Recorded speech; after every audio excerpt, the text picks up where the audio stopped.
तो क्या Pushpa movie overrated है? ऑडियंस इसको इतना ज्यादा क्यों पसंद की और इसके सक्सेस के पीछे का राज क्या है? लेकिन कई लोग ऐसे हैं जो इस मूवी को ना बहुत ज्यादा ओवररेटेड बोलते हैं, मतलब ये मूवी जितनी नहीं चलनी चाहिए थी उससे ज्यादा चल गई। तो इन सभी क्वेश्चन का सोल्यूशन आज हम लोग ढूंढेंगे और इस चीजों को मैं अच्छे से क्लियर कर डालूंगा तुम्हारे दिमाग में। तो इससे पहले मैं इस मूवी को ओवररेटेड पर्सनली बोलूं और तुम लोग कमेंट्स में मुझे गालियां दो, उससे पहले मैं तुम्हें एक शब्द समझाना चाहता हूँ कि ओवररेटेड मतलब होता क्या है। तुम लोग सोचो तो देखो, overrated in the movie perspective के बारे में बात करें तो ओवररेटेड मतलब एक ऐसा शब्द या फिर कोई एक ऐसी मूवी जिसको जितना चलना नहीं चाहिए था, जिसको जितना पैसा कमाना नहीं चाहिए था, वो उससे ज्यादा पैसा कमा गई, उसको हम लोग ओवररेटेड बोलते हैं। क्या पुष्पा ओवररेटेड है? सीधे शब्दों में बोलूं तो हाँ, लेकिन इससे पहले सीधे तुम ये चीज सोच करके तुम किसी को भी गाली देना शुरू करो, उससे पहले तुम्हें ये समझना पड़ेगा कि ये मूवी भले ओवररेटेड है, लेकिन ये मूवी जो टेक्निक्स को फॉलो करती है, ये मूवी बेकार नहीं है। ये मूवी इतनी बेहतरीन तरीके से तुम्हारे सामने कुक करके रखी जाती है कि ऑडियंस फट से ट्रैप हो जाती है। कैसे, मैं समझाता हूँ। तो इस मूवी की जो डायरेक्टर है सुकुमार, उनकी पिछली जितनी भी मूवी तुम उठा करके देखोगे वो बहुत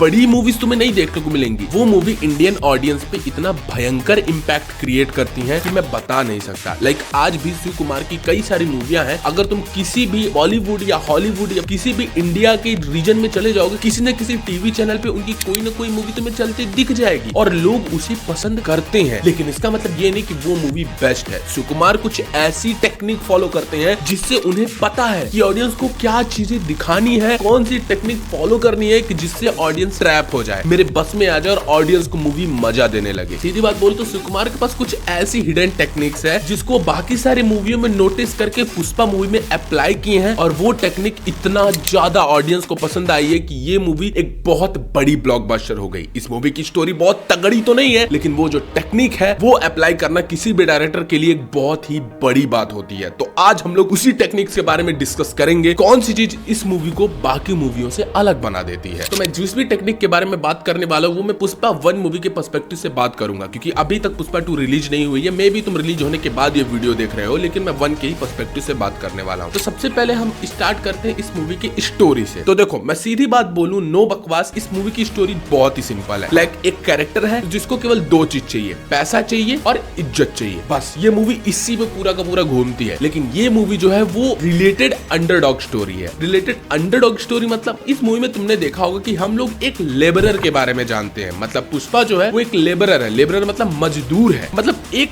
जमीन से उठा हुआ इंसान जो इतना ऊपर बन गया है, उस चीज को देख करके लोग रिलेट कर पाते हैं कि भाई मेरे सामने इतना बड़ा हुआ है, पहले साला इसको कोई नौकरी तक नहीं देता था, आज साला करोड़ों में खेल रहा है। तो एक बहुत ही बड़ी चीज है। लाइक तुम लोग ध्यान से ही देखो, लोग ऐसी मूवीज इंडिया में ज्यादा पसंद करते हैं जिसमें उसे शून्य से लेकर श्रृंग तक पहुंचाया जा रहा हो। मतलब गरीब से लेकर के अमीर तक के सफर वाली मूवियां ज्यादा सक्सेसफुल होती हैं। पहले वो इंसान गरीब होगा, उसके साथ कुछ ऐसी ट्रेजेडी होगी जिसकी वजह से उसके अंदर बदला आएगा, और जैसे वो बदला आएगा वो इंसान धीरे धीरे करके अपने आप को अपग्रेड करके पूरी दुनिया का सबसे अमीर इंसान बन जाएगा। ऐसी मूवीज इंडियन ऑडियंस को बहुत पसंद आती हैं, क्योंकि ये मूवीज बहुत तेजी से हिट करती हैं इंडियन ऑडियंस को। और यही चीज ये मूवी अप्लाई करती है कि छोटा सा मजदूर है, उसके बचपन बहुत ट्रॉमा में गुजरा है, उसका बाप नहीं है, उसकी माँ को सब लोग उल्टा सीधा बोलते हैं, जिसकी वजह से उसका एम्बिशन बहुत बड़ा है, वो इलीगल धंधा करता है और करोड़ों में खेलता है। तो ये होगी पूरी पूरी मूवी की स्टोरी, जिसकी वजह से इंडियन ऑडियंस इस पे कनेक्ट हो पाती है। तो पहली टेक्निक तो ये हो गई, लेकिन ये अभी शुरुआत है मेरे बाबू, ध्यान से सुनो। क्योंकि मैंने बताया जैसे कि ये मूवी 2 चीजों पे खेलती है, एक खेलती है मनी के ऊपर और एक खेलती है इज्जत के ऊपर। लेकिन इस मूवी में मनी से भी ज्यादा इज्जत को प्रायोरिटी दे गई है, जो कि अगेन इंडियन ऑडियंस के साथ ही चलता है, क्योंकि कहीं ना कहीं हमारी इंडियन ऑडियंस या फिर पूरा वर्ल्ड ही मनी से ज्यादा इज्जत को तवज्जो देता है। और ये मूवी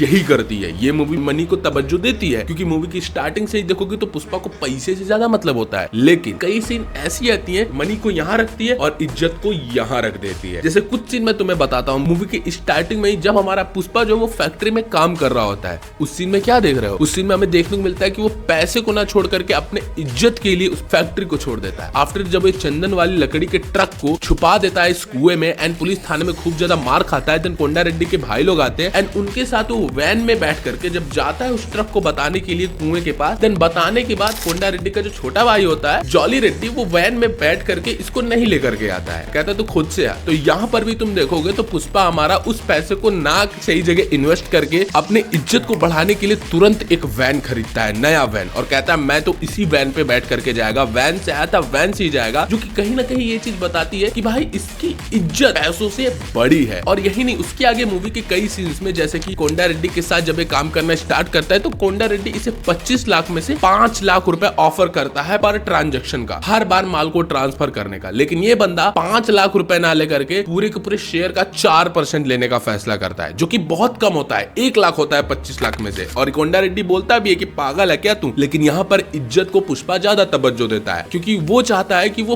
पार्टनर बने, बराबर की हिस्सेदारी हो। इसीलिए इज्जत यहाँ पर उसको पैसे से ज्यादा बड़ी है। और कई सारे ट्रेड है, जैसे कि कोई भी आता है तो वो खड़ा नहीं होता, अपने एक पैर को दूसरे पैर के ऊपर रखना इज्जत को ज्यादा हाईलाइट करता है। इवन मूवी के लास्ट में जब भंवर सिंह शेखावत आता है एंड जब पुष्पा उससे मिलने के लिए जाता है, वहां पर हमें क्या चीज देखने को मिलती है, वहां पर पुष्पा जाकर के भंवर सिंह शेखावत से अच्छे से बिहेव नहीं करता। वो भाई लिटरली अपने आप को बहुत बड़ा समझ के भंवर सिंह शेखावत से बोलता है कि शादी में आने का, खाने का और जाने का। और भंवर सिंह शेखावत उसकी फाड़ के रख देता है। किस चीज के लिए? इज्जत के लिए। तो ये मूवी एक ही पर्सपेक्टिव पे भयंकर तरीके से खेलती है, वो है इज्जत। और ये चीज इंडियन ऑडियंस के दिमाग में बहुत भयंकर तरीके से घुसती है, क्योंकि ऑडियंस जो है उसको लिए भी इज्जत सबसे बड़ी चीज है। लोग 9 to 5 जॉब करते हैं, भले उनकी सैलरी 40 हो, 50 हो, 1 लाख हो, हर इंसान का यही मानना होता है कि भाई तुम पैसा करोड़ों रुपए क्यों ना दो, लेकिन अगर इज्जत नहीं मिल रही है तो उस पैसे का कोई मतलब नहीं। लाइक एक मार्सेलो हायरार्की होती है, जिसमें ये बोला जाता है कि इंसान का सेल्फ स्टीम जो होता है वो बहुत इंपॉर्टेंट होता है, वो पैसे से भी बड़ा होता है। And after that movie bit by bit जब आगे बढ़ती है और भी कई सारी टेक्निक्स शिव कुमार यूज करते हैं, जो कि मैं तुम्हें आगे बता रहा हूँ। अब दूसरा चीज आता है इमोशनल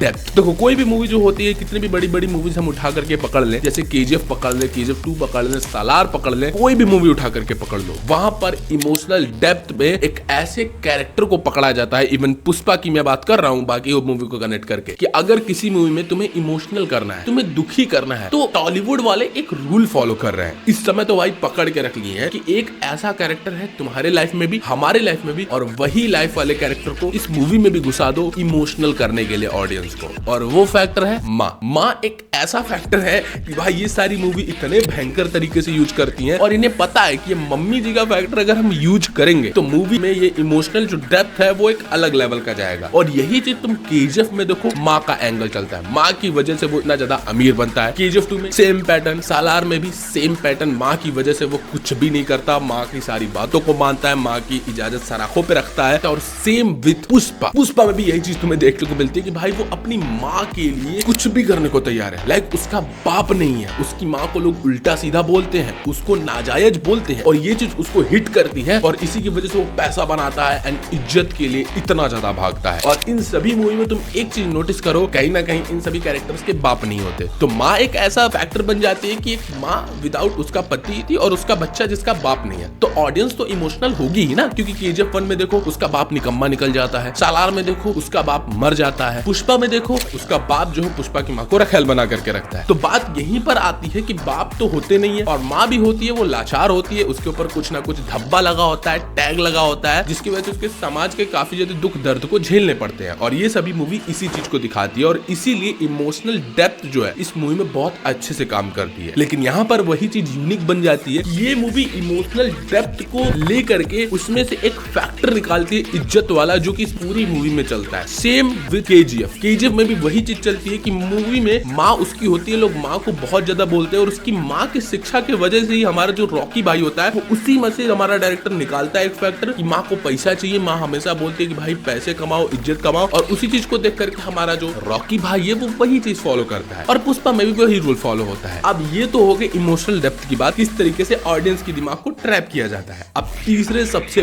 बड़े फैक्टर के बारे में बात करने वाला हूँ। लिटरली जब मुझे यही फैक्टर मिला ना, मैं लिटरली शॉक हो गया भाई, किस तरीके से ऑडियंस को ट्रैप किया जाता है। किसी भी मूवी का डायरेक्टर हमारे सामने एक स्टोरी नहीं पेश करता है, बल्कि वो अगर मूवी हिट हो रही है तो वो दिखाता है कि भाई कितनी ज्यादा पावर है उसे ऑडियंस को ट्रैप करने का, ऑडियंस को मैनिपुलेट करने का, ऑडियंस के दिमाग को कंट्रोल करने का। और शिव कुमार इस चीज को इतनी भयंकर लेवल पे यूज करते हैं ना कि मैं तुम्हें क्या बताऊं। अब इसी फैक्टर को देख लो, पुष्पा मूवी को जब तुम पकड़ोगे, वो एक ऐसी मूवी है ना, उसको तुम अगर सीन बाय सीन कट कर दोगे वो अपनी एक अलग स्टोरी बना लेगी। यस, पुष्पा मूवी में एक स्टोरी नहीं मल्टीपल स्टोरी है, जिसको अगर तुम cut cut cut cut cut करके अलग अलग क्लिप बना लोगे तो एक अलग अलग स्टोरी तैयार हो जाएगी। मैं क्या कहना चाहता हूँ, ध्यान से समझो। बहुत भयंकर टॉपिक है जो इस मूवी को इतना ऊपर लेकर के जाता है, ये सबसे बड़ा फैक्टर है। तो क्या होता है कि मूवी की स्टार्टिंग वाले सीन में देखो, मूवी की स्टार्टिंग में एक ट्रक होती है, पुष्पा ट्रक लेकर के जाता है जहाँ पर पुलिस उसे पकड़ लेते हैं। पुलिस के साथ पुष्पा बैठता है और उन्हें पैसे ऑफर करना शुरू करता है, 10,000, 20,000, 40,000, 50,000, लास्ट में 1 लाख। जब लास्ट में 1 लाख वो ऑफर करता है तो सारी पुलिस मान जाती है। अब ये हो गया मूवी का एक सीन जहाँ पर हमें ये देखने को मिलता है कि पुष्पा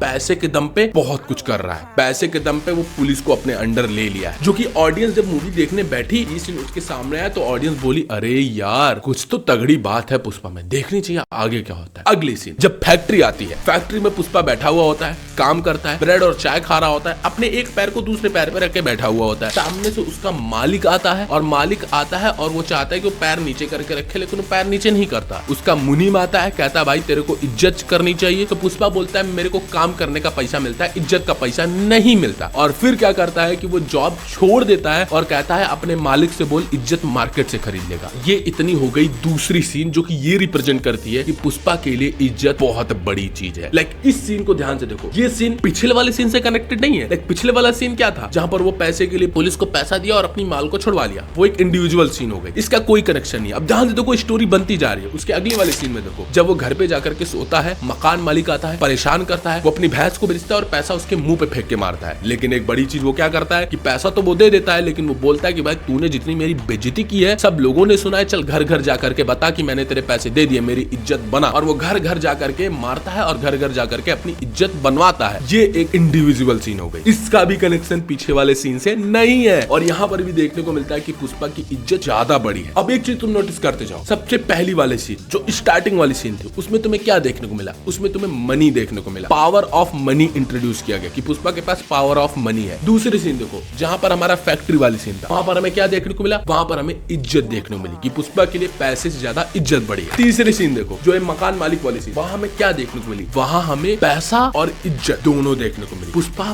पैसे की भी पावर दिखाया और इज्जत पाने के लिए उस मकान मालिक को हाउस बाई हाउस लेकर गया और सबसे बोला कि सबसे बताओ पुष्पा ने पैसे दे दिए। अब देखो, पहले मनी दिखाया गया, फिर इज्जत दिखाया गया और तीसरे सीन में दोनों को एक साथ कंबाइन कर दिया गया। और ये तीनों सीन अलग रखो और इन सबकी क्लिप्स बनाते जाओ कि एक सीन ये, एक सीन ये, एक सीन ये, तीनों में कोई रिलेशन नहीं। चौथी सीन आती है। चौथी सीन कौन सी आती है? जब वो नया जॉब पकड़ने के लिए जाता है और बैठ करके चंदन वाले जंगल में जाता है, चंदन की लकड़ी काटता है, पुलिस आती है, सभी के सभी भागने की कोशिश करते हैं मजदूर, लेकिन वो सबको कंट्रोल करता है और रोकता है और कहता है चिंता मत करो, मेरे पास प्लान है। पुलिस आती है, पुलिस से चंदन की लकड़ी सक्सेसफुली छुपा देता है एंड पुलिस वहां से चली जाती है। एंड फिर हमें देखने को मिलता है कि साला वो पुलिस के ऊपर ही वो चंदन की लकड़ी छुपाया हुआ होता है, जो कि ये शो करते हैं कि साला कितना ज्यादा इंटेलिजेंट है ये। मतलब हमारे पास एक नया फैक्टर इंट्रोड्यूस कर दिया गया, पैसा, इज्जत, अब नाउ इंटेलिजेंस। इंटेलिजेंस एक बहुत बड़ा फैक्टर है जो कि पुष्पा के अंदर था। पुष्पा इंटेलिजेंट था, तभी वो इतने सारे पैसे बना रहा है। तो हमें तीसरा फैक्टर इंट्रोड्यूस कर दिया गया, इंटेलिजेंट, कि पुष्पा बहुत ज्यादा इंटेलिजेंट है। और ये भी एक क्लिप को तुम अलग कर सकते हो, ये भी पिछले वाले सीन से कोई कनेक्टेड नहीं है। लाइक अगर मैं तुमको दिखा दूं एक वाली क्लिप, तुम इसी को देख करके मस्त हो जाओगे कि भाई ये बंदा तो बहुत ही इंटेलिजेंट है भाई। तो इन सीन्स को देखो, अलग अलग सीन्स अलग अलग इंपैक्ट ऑडियंस के दिमाग पे डाल रही है। और यहाँ तक इतनी सीन दिखा देते हो, ऑडियंस भाई सेटिस्फाइड हो जाती है कि भाई इतनी सीन दिखा दी, अब तो मैं पूरी मूवी देख सकता हूँ। इतनी ही सीन में ऑडियंस को आ जाता है मजा, खासकर इंडियन ऑडियंस को। और यही चीज सुकुमार चलते हैं। और ये कहानी यहाँ नहीं खत्म हो रही। अब अगले वाले सीन में चलो। अगले वाले सीन में हमें क्या देखने को मिलता है? पुलिस पुष्पा के ऊपर हमला कर देती है। पुष्पा क्या करता है? उस ट्रक को ले जाकर के इस कुएं में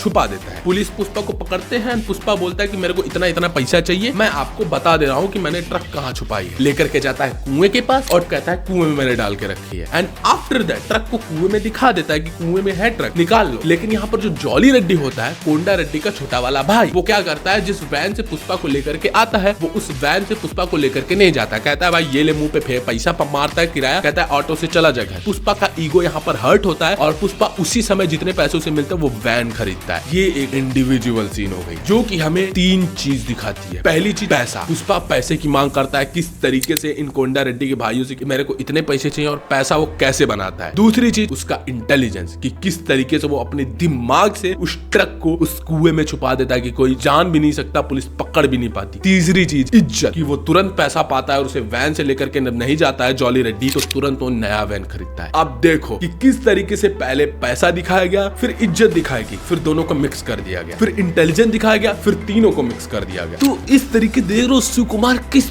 तरीके से तुम्हारे दिमाग के साथ खेल रहे हैं कि सारी चीजों को दिखा करके एक साथ आप मिक्स कर रहे हैं। और ये चीज मैं बोलूं तो यहाँ भी नहीं रुकती हैं, उसके आगे भी चीजें चलती जाती हैं, चलती जाती हैं, चलती जाती हैं, चलती जाती हैं। बट उसके आगे क्या है कि इन सभी पर्टिकुलर सीन को देखोगे तो इन सबको तुम अलग अलग अलग अलग क्लिप बना सकते हो। लाइक ये सारी चीज आपस पहले वाले सीन से कोई ज्यादा कनेक्टेड नहीं है। तुमको अगर इंडिविजुअली इन सीन्स को दिखाया जाए तो तुम इसको भी देख करके मजे में आ जाओगे, यार क्या सीन है। उसके आगे वाले सीन से मेन स्टोरी स्टार्ट होती है, जब उसका इंट्रोडक्शन होता है कोंडा रेड्डी से, फिर मंगल सीनू से, एंड वहां पर भी कई सारी तुम्हें इंडिविजुअल पार्ट्स देखने को मिलेंगे जो कि पीछे से कनेक्टेड नहीं होते हैं। जैसे उसको ट्रक को छुपा करके लेकर के बाहर जाना, और यही तीन चीज है जो इस पूरी मूवी में चलती है, एक इंटेलिजेंस, एक इज्जत और एक मनी। इवन जो इसमें पुलिस होता है, पहला वाला पुलिस, वो जब ट्रक इंपोर्ट हो रहा होता है, ट्रक जब उससे बच बच करके जा रहा होता है, जिसमें दूध भरा हुआ होता है और नीचे लाल चंदन छुपी हुई होती है। एक टाइम ऐसा आता है जब वो पुलिस को पता चल जाता है एंड वो जब लकड़ी से ठोक करके पता लगाता है, यहाँ पर भी वो अपना इंटेलिजेंस फैक्टर यूज करता है डोमिनेट करने के लिए अपने आप को। तो सुकुमार तीन चीज से डोमिनेट करते हैं। वो फिजिकल फाइट से किसी भी कैरेक्टर को डोमिनेट नहीं करते हैं, वो या तो इंटेलिजेंस से डोमिनेट करेंगे, या तो वो पैसे से डोमिनेट करेंगे, या तो वो इज्जत से डोमिनेट करेंगे। तो यही तीन फैक्टर वो घुमाते हैं एंड उसके बाद मूवी आगे बढ़ती है। उसके बाद मेन स्टोरी एक्सपेक्ट को मूवी एक्सप्लोर करती है। जब लास्ट में भंवर सिंह शेखावत का सीन आता है, उसको तुम एक इंडिविजुअल सीन डिसाइड कर सकते हो। उसके स्टार्टिंग सीन से लेकर के जहां पुष्पा की ऐसी तैसी करता है, वहां पर भी हमें क्या देखने को मिलता है, इज्जत। इज्जत इज अ फैक्टर। मतलब मूवी सभी चीजों को तुम्हें इंट्रोड्यूस करके मूवी के लास्ट में पैसे को लात मारती है, इंटेलिजेंस को लात मारती है और इज्जत को यहाँ बैठा देती है। तो समझ रहे हो ना कि इस मूवी में इज्जत एक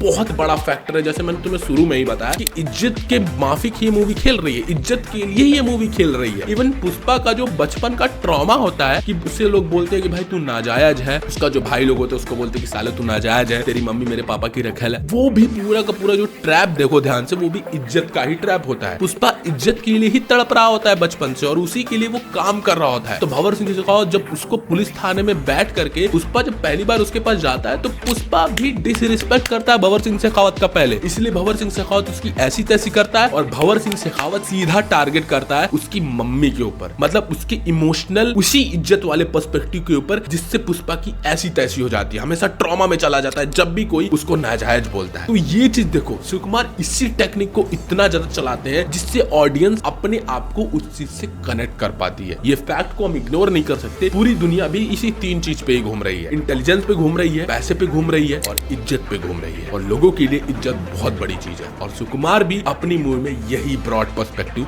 शो कर रहे हैं। इन्हीं सब सीन्स को लेकर के ऑडियंस इतना ज्यादा एक्साइटेड हो जाती है, ऑडियंस को इतना ज्यादा मजा आने लगता है। शुरुआत की स्टार्टिंग वाले सीन में ही पुष्पा के इतने ज्यादा चीजों को देख करके ऑडियंस पुष्पा के लिए एक्साइटेड हो जाती है और ऑडियंस को मजा आने लगता है, चाहे वो कैसी भी ऑडियंस हो, हमारे जैसी बड़ी ऑडियंस हो जिनको मूवी का बहुत शौक है देखने को, या फिर एक घर वाली ऑडियंस हो जैसे हमारे मम्मी पापा जो ज्यादा मूवी नहीं देखते हैं, उनको भी ये मूवी मजा देती है। एंड आफ्टर दैट आते हैं इसके मेन कंपोनेंट के बारे में जो इस मूवी को बहुत हिट बना देती है, वो है सॉन्ग। तो ये मूवी जब रिलीज हुई थी तो इस मूवी के जो सॉन्ग है वो बहुत बढ़िया सॉन्ग मुझे पर्सनली नहीं लगते। हाँ, तेरी झलक सर्फी श्रीवल्ली वाला जो गाना था वो पर्सनली मुझे काफी अच्छा लगा था जब मैंने पहली बार सुना, क्योंकि मेलोडी काफी अच्छी है। लेकिन ये ऊवंटा वाह मामा जो ये गाना था, I don't like it man, मतलब मुझे पसंद नहीं आया ये गाना। लेकिन इस चीज को रील्स एंड बाकी इंटरनेट पे इतना ज्यादा ट्रेंड होने लग गया था उस टाइम जब ये मूवी रिलीज हुई थी कि इस मूवी को एक पॉजिटिव साइड मिल गई हिट होने के लिए। इसीलिए ये मूवी इतना ज्यादा उस समय हिट होती चली गई इसके वायरल सॉन्ग्स की वजह से, जिसके सॉन्ग बहुत बहुत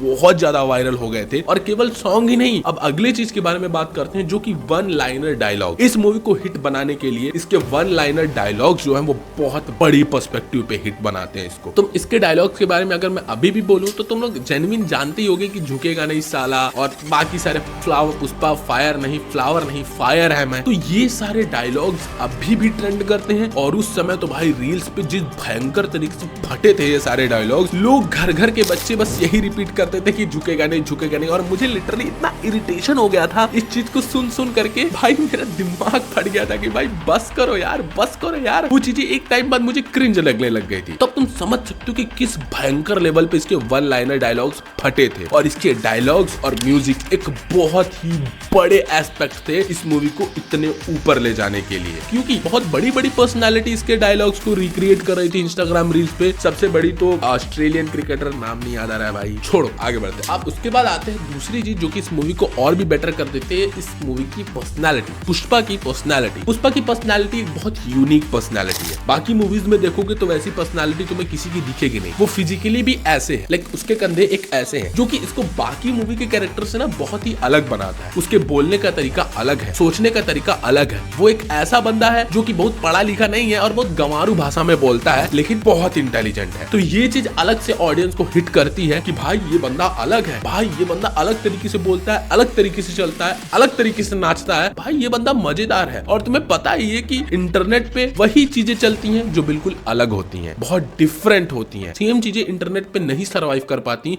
जितना डिफरेंट, जितना अलग, जितना यूनिक चीज तुम परोसोगे ऑडियंस को, उतना ज्यादा ऑडियंस उस चीज में इंटरेस्ट लेती है। और यही चीज पुष्पा की पर्सनालिटी में हमें देखने को मिलती है कि वो फिजिकली जो बंदा है वो एक अलग पर्सनालिटी है, वो एक अलग तरीके से अपने आप को शो करता है, वो एक अलग तरीके से चलता है, वो अलग तरीके से बोलता है, वो अलग तरीके से गुस्सा होता है। तो यही सारी चीजें हैं जो इसको इतना ऊपर लेकर के जाती है। और अगला फैक्टर आता है जो कि बहुत ही बड़ा फैक्टर है, मल्टीपल विलन। इस मूवी में तुम्हें एक विलन नहीं देखने को मिलने वाला है, इसमें तुम्हें मल्टीपल विलन देखने को मिलने वाले हैं। चाहे वो कोंडा रेड्डी हो, चाहे वो सबसे पहले वाला पुलिस हो, चाहे वो मंगल सिंह हो, चाहे वो भंवर सिंह शेखावत हो। तो इसमें 4 से 5 विलन तुम्हें खतरनाक तरीके से देखने को मिलने वाले हैं। लेकिन भाई ये मल्टीपल विलन्स का क्या रोल है भाई बहुत बड़ा रोल है। ये मल्टीपल विलन्स का जो एक चीज है ना, ये मूवी में तुम्हारी इंटरेस्ट बना करके रखती है। लाइक फॉर एग्जांपल इस मूवी में अगर एक विलन होता और पूरा का पूरा मूवी में पुष्पा बस उसी से लड़ रहा होता, हार रहा होता, लड़ रहा होता, हार रहा होता, तो तुम बहुत बोर हो जाते कि यार बस करो यार, क्या चल रहा है। मतलब कहीं ना कहीं ये दिमाग में पड़ जाता कि यार एक ही विलन है, उसके लिए पुष्पा ऐसा कर रहा है, वैसा कर रहा है। और जैसा मैंने पहले ही बोला कि सुकुमार वो एक रूल को फॉलो करते हैं कि वो सीन्स को स्प्लिट कर देते हैं, तोड़ देते हैं, तोड़ तोड़ के सीन्स को दिखाते हैं, जिससे ऑडियंस को ना कंसिस्टेंटली डोपामिन मिलता रहे।